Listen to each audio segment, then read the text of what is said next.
Olá, sejam bem-vindos a mais um Emagreça da Teoria Prática. Aqui nós discutimos um conjunto de estratégias para você aprender a emagrecer. Eu sou Flávia Cunha, médica endocrinologista, e no episódio de hoje a gente vai conversar sobre os alimentos difíceis de parar de comer, né? Já pensou sobre isso? Existem alimentos que a gente não resiste, né? Que são muito difíceis de parar de comer, que a gente começa a comer e na verdade a gente come e parece que nunca tá saciado, não é verdade?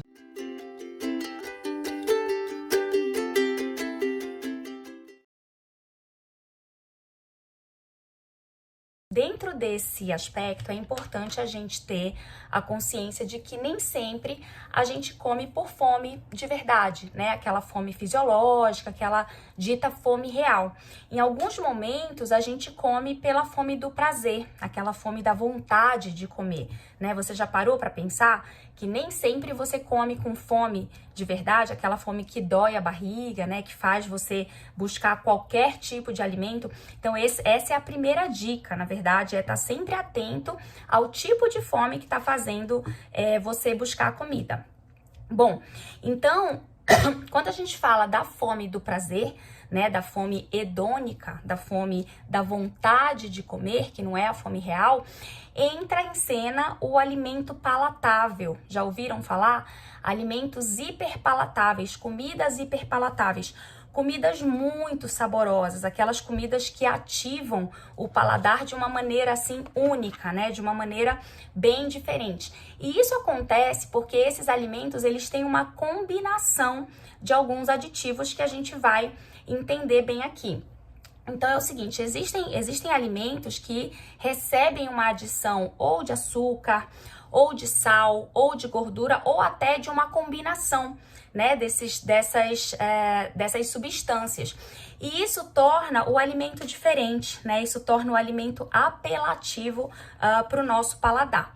Eu lembro quando eu era mais jovem, né? Eu sempre cozinhava com a minha avó sempre foi uma super cozinheira, uma cozinheira de mão cheia. E como eu gostava muito de doce, né? Sempre gostei mais, o meu paladar sempre foi mais pro doce do que pro salgado. Eu sempre pedia para minha avó pra gente testar sobremesas novas, né? Tortas, doces, bolos diferentes.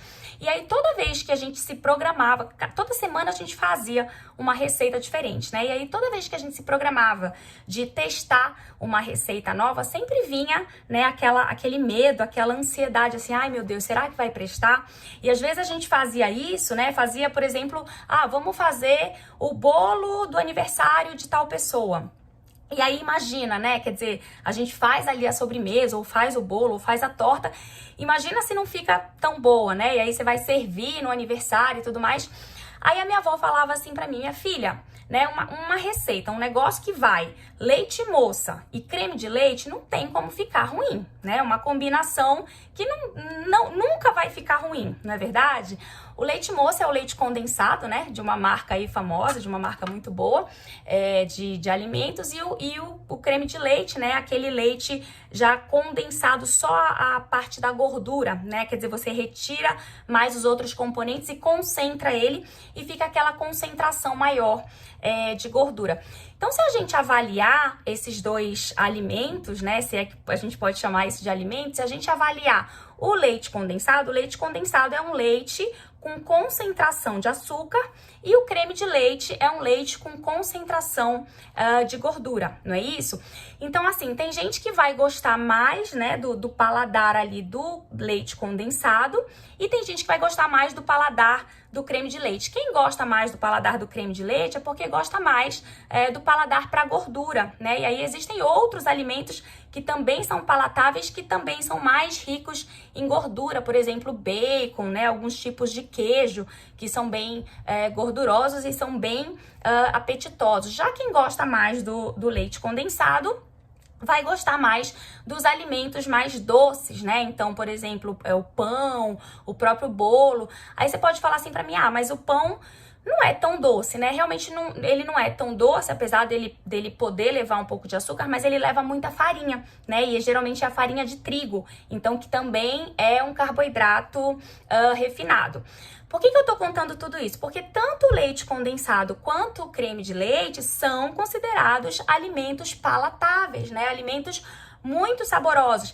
E aí, quando você junta os dois, você transforma essa combinação num alimento hiper palatável, quer dizer assim, muito saboroso. Você já experimentou fazer isso? Agora vamos raciocinar o contrário. Imagina se eu te falo assim, olha, pega uma colher inteira de açúcar, açúcar puro, açúcar refinado e coloca na sua boca. Será que isso vai ser saboroso, né? O açúcar puro? Eu até acredito que, né, existam pessoas que gostem, mas eu acredito que a maioria das pessoas não vai se agradar muito de colocar, né, um punhado de açúcar puro na boca. E aí vamos pensar o outro lado da moeda. Imagina você pegando uma colher de sopa de manteiga pura ou de margarina ou até de óleo puro e colocando na boca, né, de uma vez só. Quer dizer, aquela gordura pura também não é nada agradável, é até um pouco aversiva, né, dá até um pouco de nojo, de aversão. Então veja, né, que os alimentos puros, quer dizer, a gordura pura e o açúcar puro não são tão atrativos. Agora experimenta misturar isso, né? Então é o que é feito, por exemplo, no leite condensado ou, por exemplo, no creme de leite. E aí quando você mistura esses dois, aí sim você transforma num alimento hiper palatável, que a grande maioria, praticamente 100% das pessoas vai, né, sentir um gosto agradável na boca, né? Então, isso é a primeira coisa que eu queria que vocês entendessem. Agora, olha só, quando a gente pensa em alimentos da natureza, a gente não encontra alimentos com essa combinação, não é verdade? Então, a gente vai encontrar os alimentos naturalmente doces, por exemplo, as frutas, e a gente vai encontrar os alimentos naturalmente ricos em gordura, por exemplo, as oleaginosas, né, as castanhas, as nozes. Mas quando a gente imagina uma combinação de gordura com açúcar, por exemplo, ou de gordura com outro tipo de carboidrato, a gente acaba só lembrando dos alimentos que são processados, que são industrializados. Então, dificilmente a gente vai encontrar essa combinação na natureza, né? Então, já alerta aí, né? Já chama a atenção que para você ter acesso a um alimento hiperpalatável, você tem que ir para um supermercado, né? Você tem que procurar um alimento que tenha sido, na verdade, processado, né? Que tenha sido feito pela indústria. Agora, olha lá, vamos pensar, por que será que a indústria faz isso? Então, o primeiro ponto é com o objetivo de aumentar o tempo de conservação desse alimento. Então, é até, né, um motivo bom, né, para a gente processar os alimentos e a gente ter um maior tempo de utilização desse alimento, né? Esse alimento fica mais tempo conservado e você pode usar por mais tempo. Agora, o segundo motivo, que eu diria que provavelmente é o principal, principalmente quando a gente fala de alimentos ultraprocessados, é porque a indústria quer realmente que esse alimento se torne muito saboroso para o paladar. Por quê? Porque a indústria quer vender, né? Ela quer vender os seus alimentos. Então, se eu, né, compro um alimento e esse gosto desse alimento me agrada muito, eu vou comprar mais e mais, né? Eu vou estar sempre comprando esses alimentos. E aí vai ser uma coisa que, né, vai virar uma rotina na minha casa de estar sempre comprando e a indústria, de alguma forma, vai estar sempre lucrando, né? Então, já nos chama a atenção que esses alimentos, eles são, na verdade, preparados para estimular o nosso paladar, né? Para, assim, puxar ali jogar aquele gosto ali, que é uma coisa que vai ser, assim, irresistível, né? E aí, eles têm também um alto poder viciante, né? Então, quer dizer, já atenta aí que, na verdade, assim, ele estimula o paladar, mas ele estimula também, provavelmente, alguns centros nervosos ali, para que a gente se torne viciada nesse tipo de alimento, tá? Então, assim, uma coisa importante para a gente discutir. Quanto mais esse alimento tiver concentrado nesses aditivos. O que são esses aditivos? Lembrando, sal, açúcar, outro tipo de carboidrato, gordura. Então, vou dar alguns exemplos aí, né? A gente já falou, mas vou dar uns outros exemplos. Por exemplo, biscoito recheado, né? O biscoito recheado, ele tem o açúcar, né? Geralmente ele é bem doce, tem o recheio ali de açúcar, mas ele tem gordura também, né? E geralmente é uma gordura hidrogenada. Alguns pães, né? Tipo bisnaguinha. Então, todos esses são alimentos que eles recebem uma adição de gordura e aí mistura com ou o açúcar ou a farinha ou até com os dois, tá? Então, muitos alimentos têm mistura de açúcar, ou qualquer derivado de açúcar, de farinha, de trigo, né? E mais a gordura. E geralmente não é uma gordura boa. Geralmente é uma gordura também fabricada, né? Para dar aquela textura gostosa, aquela textura macia. Então, veja que sempre é uma combinação formulada propositalmente. Então, assim, quanto mais concentração, quanto maior a concentração desse aditivo, maior o poder viciante. Eu vou dar um exemplo disso, usando um exemplo que não é meu, foi um exemplo que eu li no artigo que eu achei bastante didático. Então, imagina só, quando a gente fala da água que eu acabei de tomar, quando a gente fala da água, ela não tem um poder viciante, né? A gente bebe água porque a gente tá com sede, às vezes a gente até tem o hábito de beber água porque a gente sabe que é um hábito bom, mas a gente não se vicia em água. É muito difícil você ouvir, eu sou viciada em água. Às vezes a gente até fala, né, eu sou viciada em água, mas é um jeito de falar, não é um vício de verdade, né? Você usa pra, muitas vezes, matar a sede, se hidratar, e porque a gente acaba sabendo que é um líquido saudável, né? Um líquido sem caloria e tudo mais. Agora, quando a gente pensa, por exemplo, na cerveja, a cerveja, ela já tem pelo menos ali em torno de 5% de álcool, né? 5% de teor alcoólico. Então, veja que em relação à água, ela tem uma concentração de álcool, porque a água não tem, né? Então, a cerveja em relação à água já tem um maior potencial viciante, né? Um maior potencial de abuso, ou seja, da pessoa abusar da cerveja por vício, né? E aí, se a gente pensa em outras bebidas mais fortes, por exemplo, esse artigo ele fala do licor forte, mas poderia ser também um uísque, né? Essas outras bebidas destiladas. Então, elas já têm um teor alcoólico ainda maior, podendo variar de 20% a 75% de teor alcoólico, e elas têm um poder de abuso muito maior do que o da cerveja e, por sua vez, do que o da água, né? Então, veja que à medida que você vai aumentando a concentração do álcool, você vai aumentando o poder viciante daquele alimento ou daquela bebida, né? Então, o potencial da gente querer abusar daquilo, abusar no sentido de usar cronicamente, né? De realmente estar viciado e estar sempre precisando entrar em contato com aquele alimento ou com aquela bebida. Então, esse exemplo da bebida, ele funciona para o alimento também, tá? Então, quer dizer, quando você tem esses aditivos e esses aditivos estão mais concentrados, tendem a estimular mais centros de vício. A gente vai falar um pouquinho ainda sobre isso. E aí você tende a se viciar de forma mais fácil, tá? Então, a querer abusar de forma mais fácil. Bom, além da concentração, né, desse aditivo, por exemplo, da concentração de açúcar, da concentração de farinha ou de gordura, tem também a velocidade de absorção desse alimento. Então, imagina um alimento que tem uma quantidade grande de açúcar refinado ou que tem uma quantidade grande de farinha refinada, né? Tipo a farinha de trigo que a gente usa para fazer bolo, para fazer tortas, para fazer pães.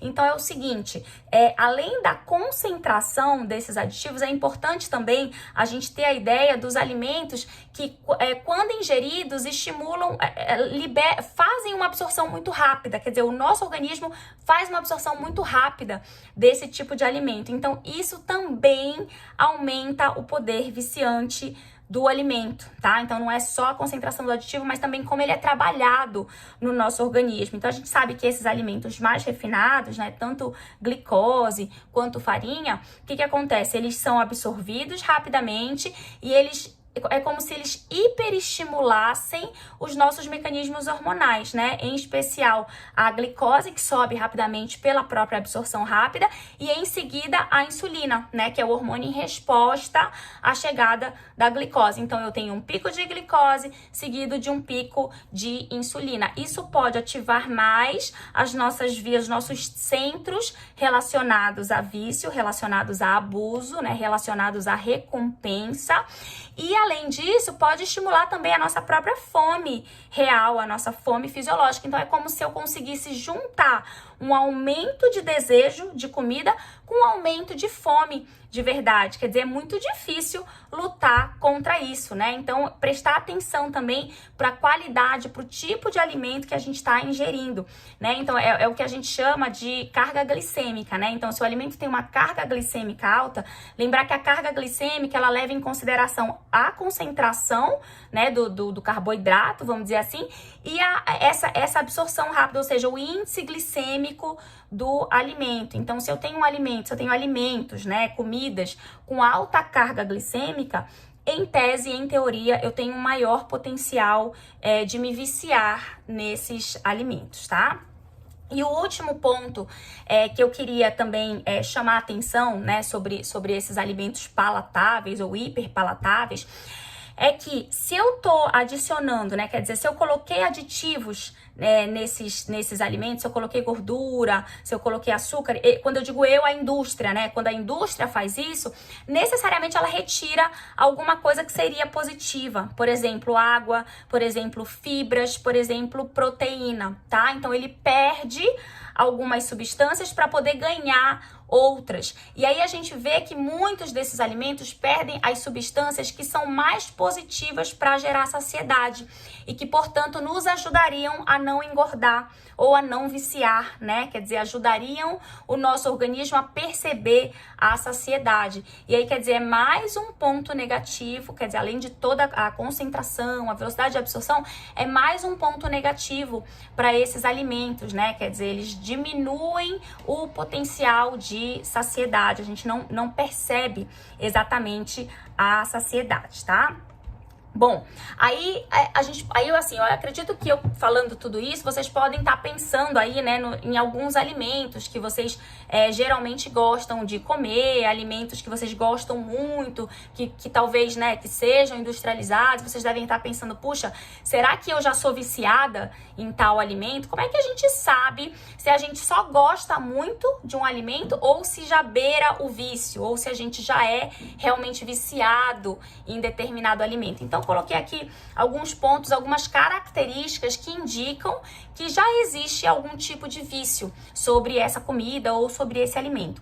Então, se você perde o controle sobre o consumo exagerado, quer dizer, você vai comer, não consegue comer, por exemplo, um pedacinho de chocolate, você acaba comendo a barra inteira, ou um pedaço muito grande que você não queria comer, não tinha programado comer, e isso já é uma característica de vício, tá? Você não consegue controlar a quantidade que você vai comer, e assim, você não consegue comer uma quantidade que seria considerada uma quantidade razoável, uma quantidade normal. Então você acaba sempre abusando, você come aquele alimento de forma meio que compulsiva. Então isso pode ser uma característica de vício já por esse tipo de alimento, tá? O chocolate é bem clássico, né? Porque é um alimento muito palatável, é um alimento que mistura açúcar com gordura de uma forma muito, né, com uma sincronia muito grande, que assim dá uma textura muito boa, um sabor muito bom. Então realmente é um alimento classicamente palatável, né? Quando pensar em alimento palatável é fácil pensar no chocolate porque tudo se encaixa, né?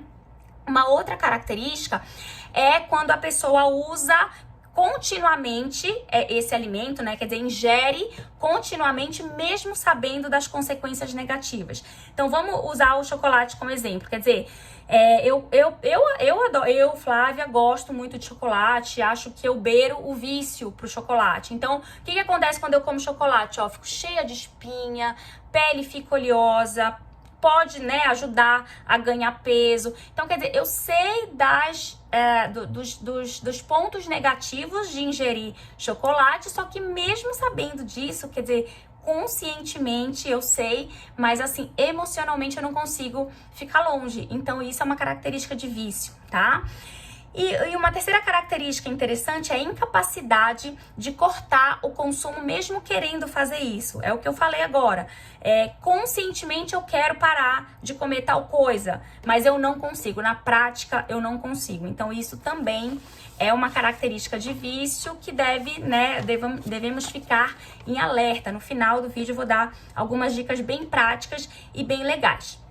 Agora, olha só, por que é tão difícil parar de comer esses alimentos, né? Claro que a gente já falou aí de vício, mas vamos entender melhor, assim, fisiologicamente como é que acontece e como é que isso é bagunçado para que a gente realmente fique ali naquele vício de querer comer toda hora. Então, a primeira coisa que a gente tem que entender é como é que funciona a ingestão normal, né? A ingestão alimentar normal. Então, é o seguinte, durante o dia inteiro, a gente recebe o tempo inteiro sinais, né, de fome e sinais de saciedade do nosso organismo. Imagina um cabo de guerra, né? Lembra, né, cabo de guerra, aquela brincadeira que tem a corda e aí em cada extremidade fica uma equipe, fica puxando de um lado para o outro e ganha a equipe que conseguir puxar a outra equipe, né? Então, olha só, imagina essa mesma corda do cabo de guerra e imagina que numa extremidade eu tenho os sinais de fome, os sinais que vão me gerar fome, que vão fazer com que eu vá buscar comida, e na outra extremidade eu tenho os sinais de saciedade, os sinais que vão me dizer assim, não, olha, não quero mais comer, tô satisfeita, que vão me fazer rejeitar comida, né? Então, o tempo inteiro a gente está recebendo sinal de fome e sinal de saciedade. Então, imagina, né? Vou dar uns exemplos aqui. Então, se eu tô em jejum por muitas horas, ou então se eu começo a me exercitar, uma coisa que o meu organismo não estava acostumado, eu começo a me exercitar, começo a gastar mais caloria no exercício, ou se eu tô amamentando, porque para eu amamentar, para eu formar o leite da amamentação, eu também preciso de muita energia, ou até mesmo se eu tô na adolescência, né? Na adolescência também é um momento de alta demanda, eu preciso de muita energia. Então, tô dando alguns exemplos, né, de momentos na nossa vida em que a gente precisa de muita energia. O que acontece nesses momentos? Predominam os sinais de fome, né? Então, o meu organismo, ele vai mandar sinais de fome para que eu busque comida, porque são momentos da minha vida em que eu preciso de energia. Agora, vamos imaginar o contrário. Comecei a comer. A comida entrou, né? Aí caiu ali, passou pelo meu trato gastrointestinal, caiu no estômago, caiu no intestino. Nisso já começam a ser liberadas substâncias que na verdade vão me dar saciedade, vão avisar o meu corpo, vão avisar o meu cérebro que eu já tô comendo, que eu já tô recebendo comida, quer dizer, já tô recebendo nutriente, a minha corrente sanguínea já começa a ser inundada de nutriente que vem da alimentação. Isso já é um sinal de que eu já comi, então eu já posso parar de comer. Por que a gente tem esses sinais de fome e saciedade? Basicamente por dois motivos. O primeiro é para proteger de perder muito peso e desnutrir, né? Então, o sinal de fome, ele nos protege de uma desnutrição e de um baixo peso, e o sinal de saciedade nos protege de um excesso de peso, né? De ganhar muito peso. Esses sinais, eles chegam ao cérebro, né? Então, a gente entende isso através da chegada ao cérebro, mas eles são produzidos em vários locais, tá? Então, eu tenho sinal. Quando eu falo sinal, são substâncias, geralmente são hormônios, né? Substâncias ou hormônios que são liberados e que fazem uma sinalização. O que é isso? Que mandam uma mensagem para o meu corpo, tá? Então, eles são liberados tanto aqui no cérebro, diretamente no cérebro, e manda essa mensagem também para o cérebro, mas eles podem ser liberados também pelo meu trato gastrointestinal. Então, tem substância que é liberada pelo meu estômago, tem substância que é liberada pelo meu intestino, até pelo meu pâncreas, né? A insulina, por exemplo, é liberada pelo pâncreas. E tem substância que é liberada pela própria gordura. Então, olha só, se eu tenho pouca gordura, né? Se eu tô magrinha, baixo peso, o meu corpo, ele entende isso e ele quer aumentar a minha gordura. Então, ele manda sinal de fome. Se eu tenho muita gordura, ou se eu tenho um excesso de gordura, quer dizer, o meu organismo também entende isso. Então, ele fala assim, olha, já tem muita reserva aqui, vamos mandar sinal de saciedade. Então ele começa a mandar sinal de saciedade para que eu pare mais de comer e controle mais esse acúmulo de gordura. Então veja que é tudo muito orquestrado, né? É um mecanismo bastante complexo que tem esses objetivos, né, de proteger o nosso organismo e de mais ou menos manter o nosso peso. Só que aí você vai me perguntar assim: nossa, Flávia, mas se isso funcionasse direito, se isso fosse verdade, como você tá falando, não tinha tanta gente acima do peso, né? Com sobrepeso, com obesidade. E realmente esse raciocínio faz todo sentido e é uma coisa que nós, né, médicos, pesquisadores, a gente realmente busca muito entender esses mecanismos. Agora, o que acontece? Quando a gente come esses alimentos industrializados, palatáveis, né, super palatáveis, super saborosos, de uma maneira rotineira, tá? Então, só para ninguém achar que não pode comer um chocolatinho de vez em quando, que não pode comer um bolinho de vez em quando, então não é essa a ideia. A ideia é, quando a gente come esses alimentos de forma rotineira, o tempo inteiro, toda hora, toda semana, né? Quer dizer, uma coisa presente na nossa casa, presente na nossa geladeira. Se eu saio toda hora para comer isso, quer dizer, se isso está presente o tempo inteiro na minha rotina alimentar, o que esses alimentos começam a fazer? Eles começam a bagunçar esses mecanismos hormonais, esses mecanismos de fome e de saciedade. Então é mais ou menos assim: comi, né, um alimento ali hiperpalatável, e aí assim, ao invés dele liberar os sinais de saciedade para eu parar de comer, ele pode liberar alguns sinais de fome, tá? Então dá uma bagunçada nessa liberação hormonal. Ele pode liberar alguns sinais de fome, e aí esse sinal de fome vai me fazer querer comer mais e mais e mais. E aí dá aquela sensação de que eu nunca tô satisfeita, né? De que eu sempre quero mais e mais, tá? Então olha que interessante, né? Então, lembrar que a gente tem um mecanismo fisiológico que nos ajuda, que na verdade nos protege, só que a gente com o comportamento de comer coisas mais industrializadas e menos naturais, a gente pode bagunçar isso. E aí essa bagunça vai nos levar a uma supernutrição crônica, ou seja, uma ingestão crônica de alimentos hiperpalatáveis que geralmente são muito calóricos, tá? Então essa é a questão, é que o alimento hiperpalatável, ele é muito calórico e ele bagunça o meu mecanismo de proteção contra o ganho de peso. Então, quando ele bagunça esse meu mecanismo de proteção, eu vou comer mais e mais e mais, e isso vai se acumular na forma de caloria, e esse acúmulo de caloria vai se manifestar na forma de gordura. Então, eu vou acumular gordura e vou engordar cada vez mais. E aí, o meu organismo não vai ser mais capaz, mesmo tendo muita gordura, o meu organismo não vai ser mais capaz de mandar as mensagens corretas para o meu cérebro, né? De dizer assim, olha, aqui eu tenho um excesso de gordura, eu tenho um excesso de caloria chegando e você precisa sinalizar saciedade. Só que isso para de acontecer justamente pelo meu hábito de comer alimentos hiperpalatáveis, tá? Então isso é um ponto super importante. Então ter a concepção de que essas influências externas, quer dizer, estresse, a própria, né, alimentação crônica hiperpalatável, mas também estresse, abalos psicológicos, até a desatenção pode fazer a gente comer errado e entrar nesse ciclo, né, que acaba sendo um ciclo vicioso, né, e aí a gente não consegue sair, tá? Porque isso vai se perpetuando. Bom, então vamos lá. Então, primeiro a gente já entendeu, né, que a gente tem essa desregulação fisiológica, tá? Claro que as pessoas, né, podem ter essas respostas de forma diferente. Então, tem gente que pode ser mais, assim, geneticamente predisposta a cair nessa armadilha, e tem gente que pode ser geneticamente mais resistente. Mas o que eu quero que se entenda é que todos nós, independente de genética, todos nós estamos sujeitos a isso, tá? Então, eu, né, que sou magra, me mantenho magra por muitos anos, se eu começar nessa linha de comer alimentos hiperpalatáveis todo dia e toda hora, começar a trocar o meu almoço, o meu jantar por alimentos hiperpalatáveis, eu posso entrar, né, num ciclo aí de não conseguir sair, tá? Então, todos estamos sujeitos, alguns mais, alguns menos, mas todos estamos sujeitos e é preciso ter atenção sobre isso, tá?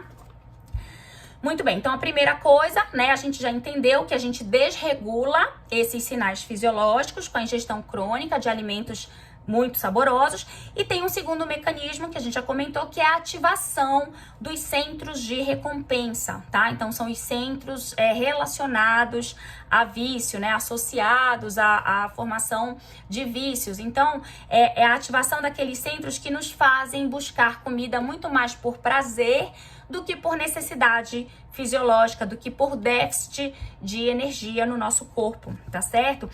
E aí lembrar também, né, que além do sabor muito agradável desses alimentos, tem a questão da textura. Eu comentei com vocês, né? Às vezes a indústria adiciona alguma substância para tornar, né, aquele pão fofinho, aquele bolo fofinho ou aquele chocolate macio na boca. Quer dizer, a gente sente, né, a própria textura é agradável à boca, é agradável para a maioria das pessoas, né? E aí, quer dizer, outro alerta que a indústria, né, acaba transtornando aí o nosso comer, tá? Então, a gente tá sempre assim naquela lei do menor esforço, né? E aí esses alimentos fofinhos, com textura macia, eles vão fácil. É muito diferente de ter que mastigar, por exemplo, uma salada crua, uma carne, um frango, que tem uma textura mais endurecida. Isso vai me dar mais trabalho para mastigar. Agora, lembrar que o trabalho para mastigar é um dos grandes impulsionadores da saciedade. Então, assim, é bom ter esse trabalho de mastigar. Então, até a textura do alimento pode ser uma pista para você cair num ciclo aí vicioso que vai te levar ao ganho de peso. Agora, para a gente finalizar aqui, então, assim, o que a gente pode fazer para tentar, de certa forma, se defender dessas armadilhas, né? Então, eu pontuei algumas coisas aqui. Primeira coisa, conhecer que essa combinação açúcar mais gordura é poderosa, né? Quer dizer, é potencialmente viciante. Só de você conhecer, você já vai ficar alerta para os alimentos que têm essa combinação. Então, só de saber, isso já pode te ajudar a não cair em tantas armadilhas. Segundo, perceber os momentos em que eu tô comendo por puro prazer e os momentos em que eu tô comendo por fome real. Eu acho que isso é super poderoso também, isso é super importante para você identificar os momentos críticos, né? Os momentos em que você come ou só por prazer, ou então que você come para esconder uma emoção negativa, né? Para confortar um pouco alguma emoção ruim, tá? Terceiro, reconhecer quais comidas são mais problemáticas para você, né? Como eu dei o exemplo do chocolate para mim. Tem alguns outros que eu poderia citar aqui. Eu gosto muito de sanduíche do McDonald's, acredita? Eu acho que é uma coisa assim de que eu comia na infância, né? Eu cresci em São Paulo, então o meu passeio com a minha família, com as minhas irmãs, com os meus pais, era ir ao McDonald's e lanchar, né? No final de semana a gente ia e lanchava. Então tem uma coisa um pouco emocional. E aí eu sei que isso é um alimento potencialmente problemático para mim. Eu não sou viciada porque eu tenho o cuidado de não ter contato frequente, né? Então se eu como, quando eu como sem culpa. Mas aí se eu comi, por exemplo, semana passada eu comi, vamos dar um exemplo. Então eu vou comer só daqui 1 mês, 2 meses, às vezes 3 meses, tá? Então eu identifico o alimento que é potencialmente viciante para mim, que é um alimento problemático. É legal fazer uma lista negra, né? Então eu sugiro que vocês façam uma lista negra para quais são os alimentos que eu não posso ficar perto, porque senão eu sei que eu vou me viciar, porque eu sou apaixonada, porque o sabor é muito bom.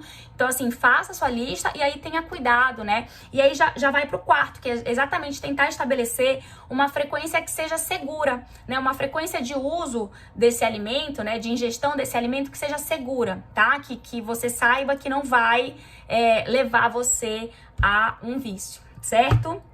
E aí, uma última dica nas oportunidades que você tem de comer comida de verdade, de comer comida que vem da natureza, comida in natura ou até minimamente processada, por exemplo, no almoço, no jantar, faça essa refeição, tá? Não dê oportunidade para incluir um alimento hiperpalatável no momento em que facilmente você comeria uma comida de verdade. Então, acho que isso é uma dica prática super importante. Se você fizer, pelo menos nas suas principais refeições, se você fizer sempre, né, uma alimentação rica em comida de verdade, em comida in natura ou minimamente processada, sobram poucos espaços no teu dia para que você inclua comida, alimento hiperpalatável, certo?